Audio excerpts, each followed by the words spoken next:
कृष्ण ने भी तो वध किया था, शिशुपाल को मार दिया, कंस को मार दिया। क्या कृष्ण के मन में भी संतुष्टि नहीं दे पाएगा?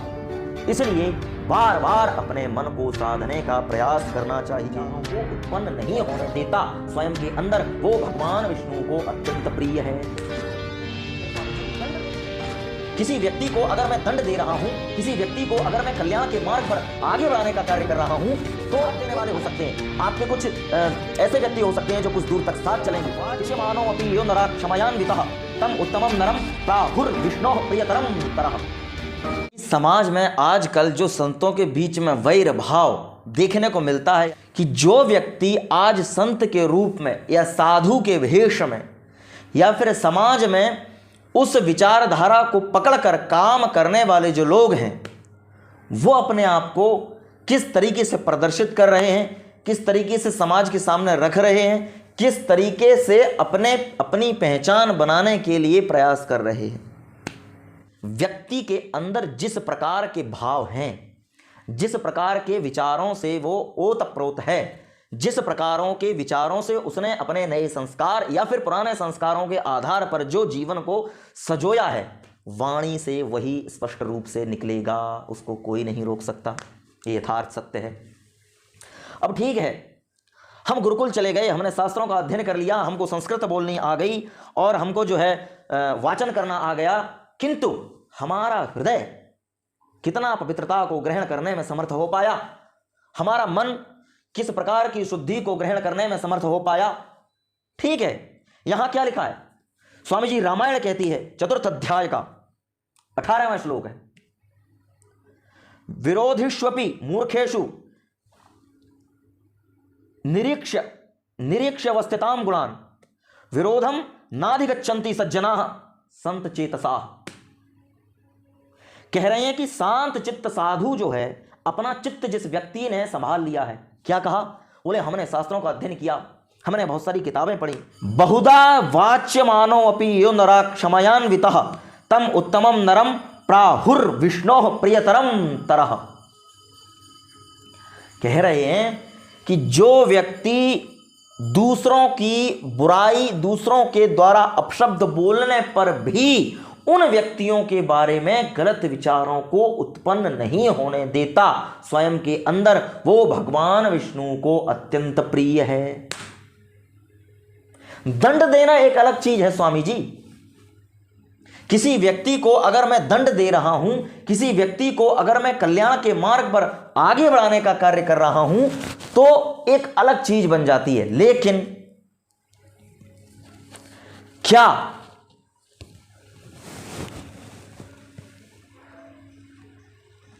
मेरे वो विचार उस व्यक्ति के प्रति उसके कल्याण भाव के लिए जगे हैं, अथवा मेरा मन जो है वो दूषित हो गया? मेरा मन जो है वो, मैंने शास्त्र पढ़े हैं, मैंने ग्रंथों का अध्ययन किया है, मैं गुरुकुलों में रहा, मैं गुरुओं के साथ रहा, लेकिन किसी व्यक्ति की आलोचना करने पर, किसी व्यक्ति के मेरी विद्या के ऊपर आक्षेप करने पर मैं अपने मन को व्यथित करने के पश्चात उसके ऊपर आक्षेप लगाता हूं या उसके ऊपर टिप्पणी करता हूं। एक स्तर ये होता है। लेकिन साधु के बारे में यह कहा कि विरोधेषु अपि, विरोध होने पर भी, मूर्खेषु, मूर्खों के द्वारा विरोध होने पर भी शांत चित्त साधु पुरुष अपने विरोधी तथा मूर्ख मनुष्यों में भी सद्गुणों की स्थिति देखकर उनके साथ विरोध नहीं करते हैं। कुछ लोग इसको यूं कहेंगे, तो फिर क्या समाज की व्यवस्था को कौन संभालेगा?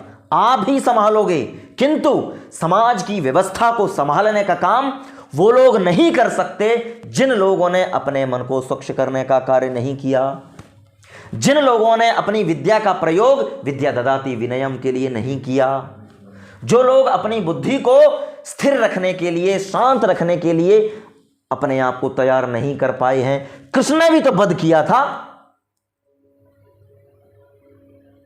शिशुपाल को मार दिया, कंस को मार दिया। क्या कृष्ण के मन में कभी यह भाव आया कि कंस इतना दुष्ट है, मुझे मारने के लिए इसने अत्यंत प्रयास किए हैं, मुझे मारने के लिए इसने अनेकों अनेक राक्षसों को भेजा, अब मैं इसको नहीं छोड़ूंगा, इस व्यक्ति ने मेरा नाश करने के लिए अत्यंत प्रयत्न किए?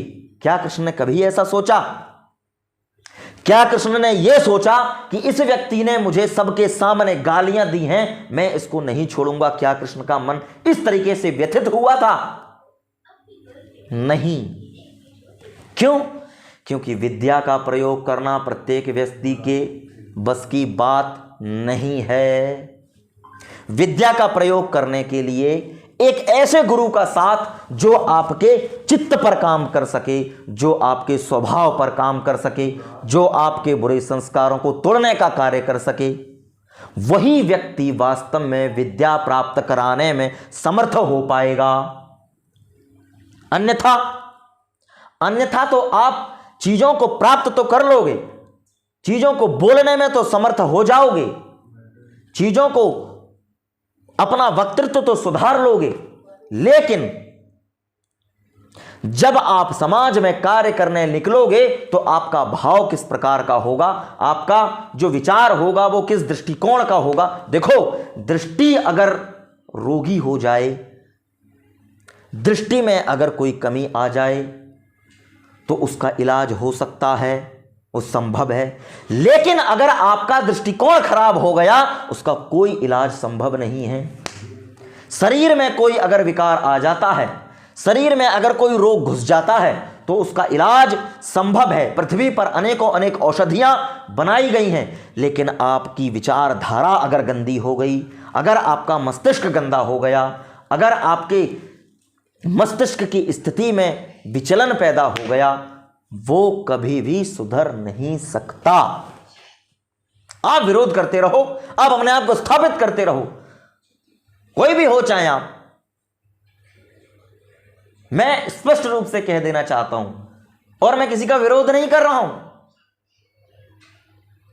जब तक व्यक्ति अपने हृदय को, अपने मन को पूर्णता में स्थापित नहीं कर देगा, पूर्णता का मतलब यह है कि जब तक वो पवित्र नहीं कर देगा स्वयं को, उसके अंदर किसी भी प्रकार का भाव जो कि दूसरों के द्वारा कुत्सित प्रयास करने के बाद भी विचलन होता है, वो पैदा ना हो, वही व्यक्ति संसार में कल्याण का कार्य कर सकता है, वही व्यक्ति संसार में परिवर्तन कर सकता है, वही व्यक्ति कर सकता है ये क्या?